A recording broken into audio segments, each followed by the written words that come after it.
शकुनी का कूट युद्ध। संजय कहते हैं, महाराज, इस प्रकार ये घोर संग्राम चल ही रहा था कि पांडवों ने आपकी सेना में भगदड़ डाल दी। उस समय आपका पुत्र दुर्योधन बड़ी कोशिश से अपने सैनिकों को रोककर पांडव सेना से युद्ध करने लगा।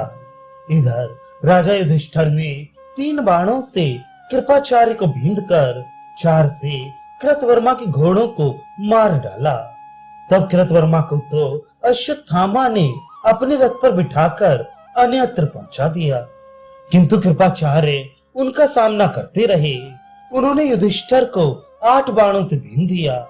तदनंतर दुर्योधन ने 700 रथियों को राजा युधिष्ठिर का सामना करने के लिए भेजा। उन रथियों ने युधिष्ठिर पर चारों ओर से इतनी बाण वर्षा की कि वे अदृश्य हो गए। उनकी ये करतूत शिखंडी आदि महारथियों से ना सही गई। वे अपने अपने रथों पर बैठकर युधिष्ठिर की रक्षा के लिए वहां आ पहुंचे। फिर तो कौरव तथा पांडव योद्धाओं में भयंकर युद्ध छिड़ गया। पानी की तरह खून बहाया जाने लगा। यमलोक की आबादी बढ़ने लगी।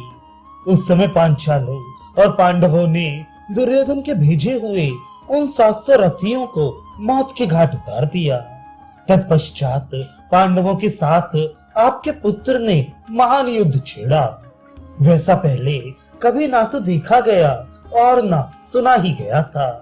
चारों ओर मर्यादा तोड़कर लड़ाई हो रही थी।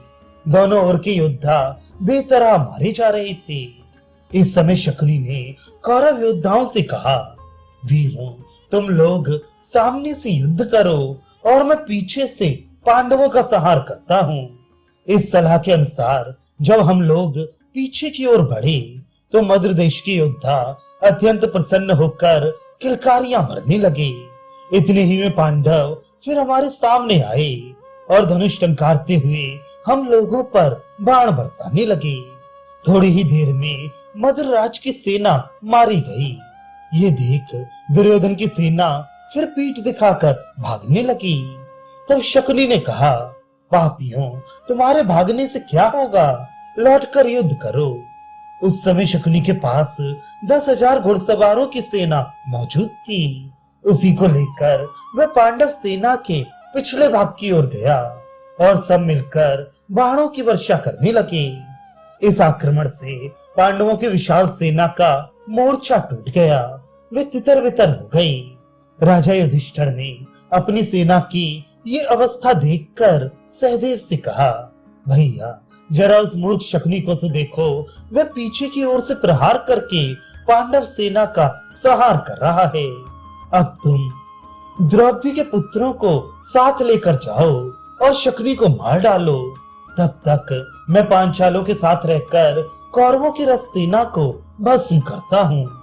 धर्मराज की आज्ञा पाकर 700 हाथी सवार, 5000 घुड़सवार, 3000 पैदल, द्रौपदी के 5 पुत्र तथा महाबली सहदेव, इन सब ने शकुनी पर धावा किया।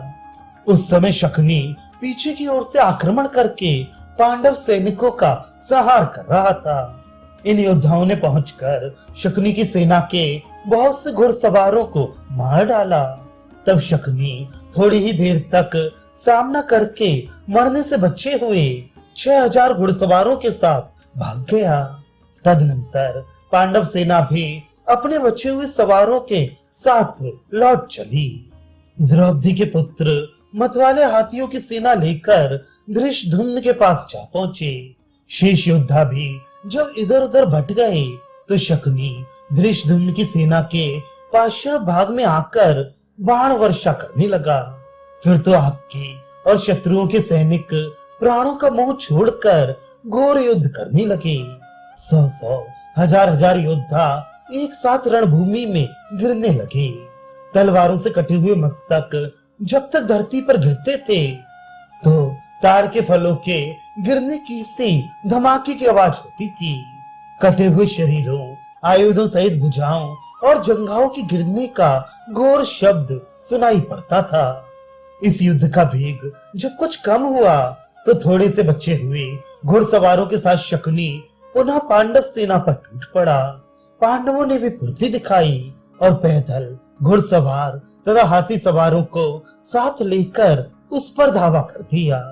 पांडव विजय के इच्छुक थे। उन्होंने मंडल बनाकर शकुनी को चारों ओर से घेर लिया और उसे बाणों से बींधना आरंभ कर दिया। ये देख आपकी सेना की घुड़सवार, हाथी सवार, रथी और पैदल भी पांडवों की ओर दौड़े।